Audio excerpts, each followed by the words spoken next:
Hello friends, I am Ubaidullah Kansari and welcome to my channel. Hi, it's me. I hope all of you are fine, and as all of you know, most of the schools and colleges have already started delivering online lectures due to this global pandemic and lockdown. So from today we are also going to start a lecture series on heat transfer. The target audience of this lecture series would be all the third year engineering students of automobile and mechanical engineering. The contents of this lecture series would be based on the Mumbai University syllabus, and apart from the Mumbai University syllabus content, we will also going to discuss some previous year questions of GATE related to that particular topic. So I will going to discuss with you all the concepts, basic concepts of heat transfer as per the Mumbai University, and related to that basic concept we will solve some previous year GATE questions. Okay, so since this is the first lecture of the video series, so I would like to start my discussion with syllabus weightage and exam pattern of this particular subject, that is heat transfer. So the contents of this discussion would be subject assessment, detailed theory of the syllabus, module wise syllabus, expected types of questions from that particular module, what is there in the term work, list of practicals, objectives and outcomes of the course. Okay, this is the marking scheme of the subject, how the subject has been assessed. So as per the Mumbai University, the heat transfer subjects in total has 5 credits. 4 credits are for the theory exam and 1 credit is for the term work and the practical oral exam. The course subject code or the course code for this is MEC 503, which means mechanical engineering in 5th semester, and the subject number is 3rd one. Okay, now as far as mark distribution is concerned, you are already well aware of this Mumbai University pattern. So the question paper, theory question paper would be for 80 marks. You have to solve first question, which is compulsory, and you have to solve 3 questions out of remaining 5 questions. Each question would be of 20 marks. First question would be based on the entire syllabus, and while the other questions would be mixed in nature. For example, question number 4A or 3A is from module 3, then 3B or 3C would be from any module other than module 3. Okay, and for internal assessment, hopefully for this semester, due to the lockdown, your college will conduct 2 online tests based on 40% syllabus. So 40% means almost 2 to 2.5 module. Marks would be given based on the average performance on these 2 tests. And for term work, you have laboratory work for 15 marks, 5 marks for your assignment, 5 marks is for attendance, and we have obviously the practical oral exam, in which you have to perform in front of external and have to give you viva. So this is the detailed theory syllabus of the subject, that is heat transfer. The first module is all about the very basic concepts and definition of the heat transfers. Okay, so it will talk about what is heat transfer, what are the various modes of heat transfer, why this subject is essential to study, what are its application, what is the difference between heat transfer and thermodynamics, why there is a need of studying heat transfer even after studying thermodynamics. Okay, and then some basic concepts about the conduction, convection, radiation, etc. So module 1 is purely theoretical, and as per university it will require 4 hours to cover this module. Now for second module we will discuss about conduction, various derivation, generalized heat conduction equation, then how to use the boundary condition to derive specialized condition for the plane walls, cylinder and sphere. Then we will study about internal heat generation concept, etc. Okay, in the third module we have 3 topics: heat transfer from extended surfaces, unsteady state heat transfer, and numerical method in heat transfer. So numerical method in heat transfer is actually purely a theoretical topic. There would be only one question like write short notes on numerical method in heat transfer, where we have finite difference method majorly. Then heat transfer from extended surface is all about fins. Extended, what is the fin, what are its application, what are the various types of fin, what are the very different boundary conditions of the fin, what is the governing equation for the fin, how to calculate performance of the fin, its effectiveness and efficiency, etc. All this we will going to learn in extended surfaces. And then third topic in this is unsteady state heat transfer, where we are going to study about untransient heat transfer conditions.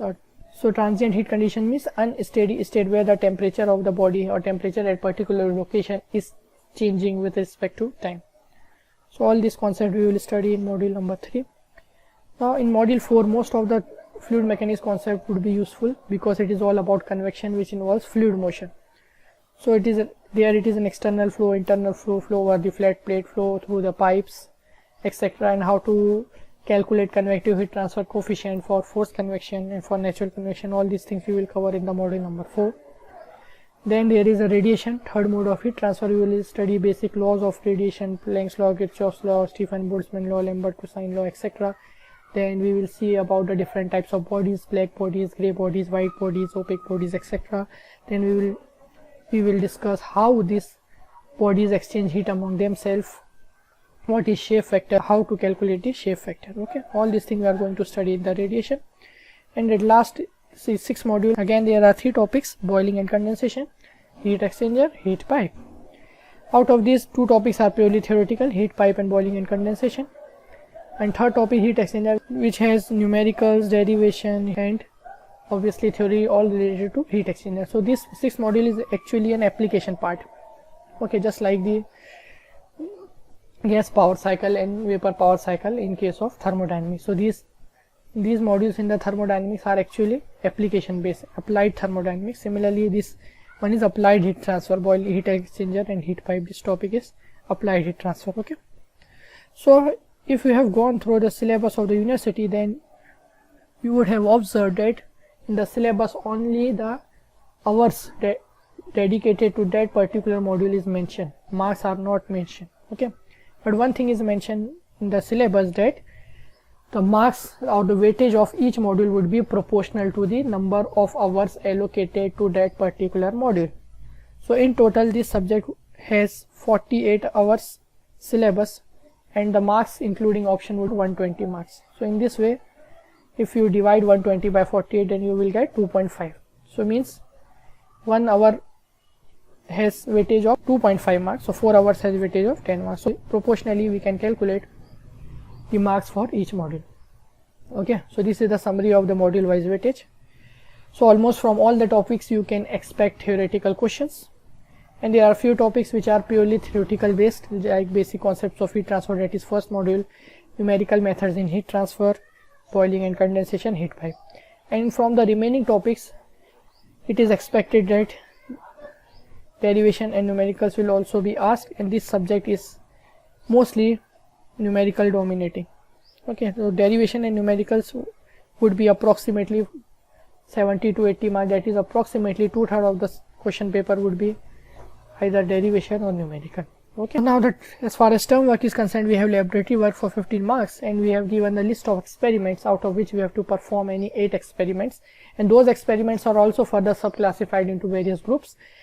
For example, we have to perform 2 experiments compulsory from conduction, and for the performing those 2 experiments we have 5 options.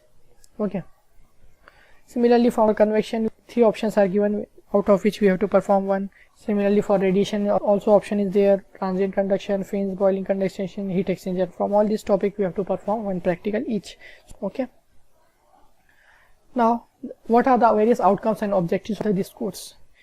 Now the objective is actually something which can be achieved qualitatively by studying this subject, and outcomes are which the subject teacher can actually evaluate quantitatively based on the performance of the students. So there are various objectives of the theory, like to study basic heat transfer concept applicable for steady and transient condition. So just like fluid flow, heat transfer can either be steady or unsteady based on whether the temperature with respect to time is changing or not.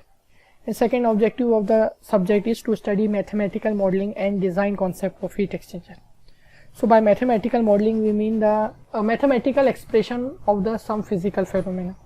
Okay, for example, if we apply a voltage across a wire which has certain resistance, mathematical model or mathematical expression describing this physical phenomena is Ohm's law, that is V is equal to I into R.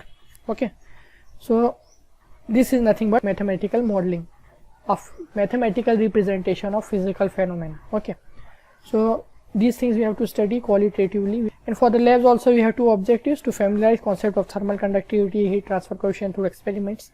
These all are thermophysical properties which we are going to learn. And second objective of the lab is to familiarize experimental verification of the concept of heat transfer. And these are some outcomes of the theory and the lab. You can see which based on the performance of student, one teacher can calculate or evaluate the actual amount or percentage of achievement of that particular outcome. Okay, so this is all about the theory, syllabus, content and exam pattern of the heat transfer. From the next class we will going to start the actual discussion based on the syllabus. What is heat transfer and why is it necessary, etc. What are its application. If you like this video, please share it with your friends and please subscribe to the channel for further update. Hi, it's me. Thank you.